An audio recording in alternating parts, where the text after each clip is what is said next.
bersama aku, Randy, di channel kesayangan kalian, Ikut Lomba. Dan untuk kesempatan video kali ini, aku nggak sendirian, karena ditemani oleh Kak Sarah. Nah, untuk video ini, kita mau bahas apa nih, Kak Sarah?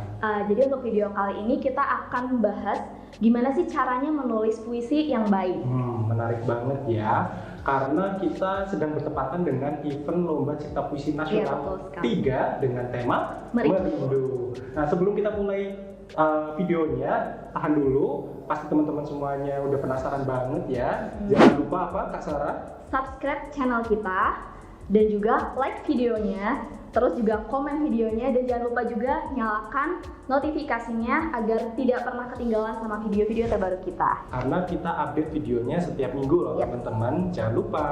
Nah, untuk tips yang pertama akan disampaikan oleh Kak Sarah nih. Jangan lupa kalian siapkan alat tulisnya ya, supaya kalian bisa mencatat poin-poin penting yang akan kami sampaikan. Nah, silakan Kak Sarah.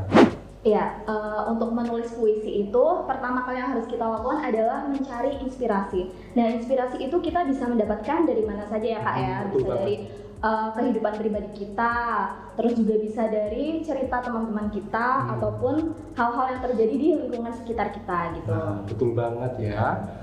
Terus selanjutnya setelah teman-teman sudah mencari inspirasi, yang kedua adalah teman-teman mencocokkan dengan temanya ya. Apabila teman-teman nantinya ingin menulis puisi dengan tema yang belum ditentukan, teman-teman harus menentukan temanya terlebih dahulu. Kenapa? Karena itu berfungsi untuk mempersempit apa yang ada di puisi itu kan. Iya, benar sekali. Gitu. Nah, misalkan temanya rindu. Nah, teman-teman bisa menulis nih rindunya itu spesifiknya ke apa? Entah itu ke orang tua, ke sahabat, ke waktu, atau ke momen-momen yang tidak bisa diulang kembali. Begitu.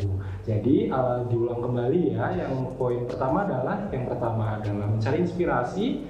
Yang kedua adalah menentukan temanya. Dan lebih mudah lagi kalau misalkan mengikuti lomba dengan tema yang sudah ditentukan ya. Oh iya benar. Seperti contohnya tema Merindu di Lomba Cipta Puisi Nasional 3. Dalam menulis puisi tentunya sangat berbeda dengan menulis cerpen. Nah, salah satunya kita bisa menggunakan gaya bahasa.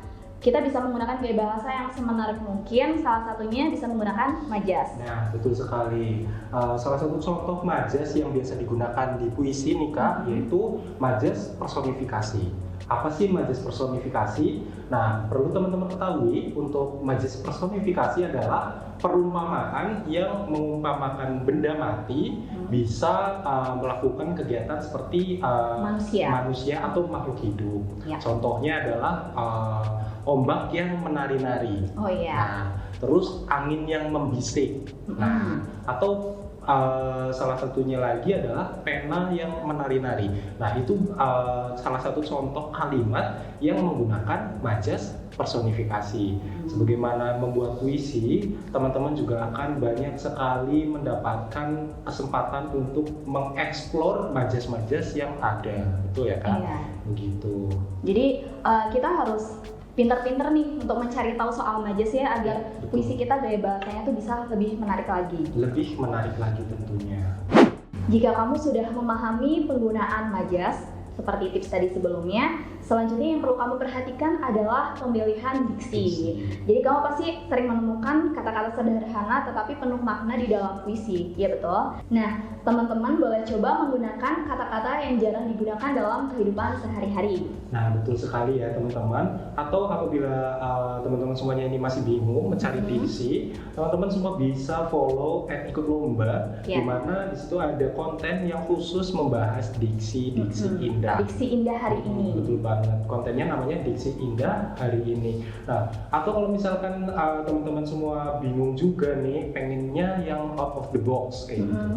Kata kunci untuk mencari Diksi Indah Hari Ini itu bukan hanya EYD ya Kak, atau KBBI, tapi juga bisa dengan Kamus Bahasa Sanskerta. Wah, iya. Dan kalau misalkan sudah menemukan diksi-diksi yang bagus-bagus yang bisa dimasukkan ke dalam puisi, ingat catatan dari Kak Renly, jangan berlebihan dalam menerapkan atau mengaplikasikan diksi-diksi tersebut. Iya, itu akan mengurangi keindahan dalam puisi ya Kak ya? Iya, betul sekali. Cukup gunakan sewajarnya dan diaplikasikan juga dengan sebaik mungkin. Jangan berlebihan, tapi juga jangan sama sekali nggak pakai diksi yang indah seperti itu.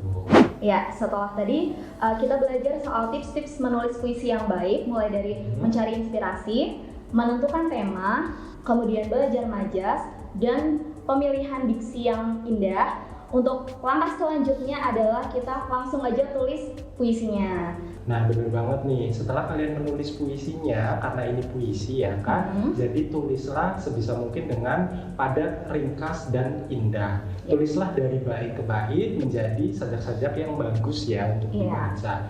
Nah, setelah itu, hal yang paling terakhir yang perlu kalian tambahkan di puisi adalah judulnya ya kan? Iya, menentukan judul. Nah, betul. Dan dengan cara menentukan judul yang baik adalah tentunya judul tersebut harus berhubungan dengan isi puisi yang ditulis, begitu.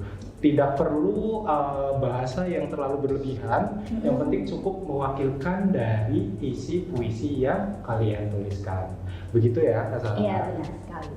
Nah, nggak kerasa ya teman-teman semuanya, kita sudah ada di akhir video nih. Setelah mempelajari tips sederhana menulis puisi di rumah, jangan lupa teman-teman juga bisa mendaftar di Lomba Cipta Puisi Nasional 3 dengan tema Merindu yang sedang diadakan oleh @ikut lomba. Untuk panduan dan cara mendaftarnya, kalian bisa buka di website kami di www.ikutlomba.org. Selanjutnya, jangan lupa menonton video-video lain dari kami yang bisa diklik di link di atas. Dan sampai jumpa di video kita selanjutnya. Dadah teman-teman ikut lomba.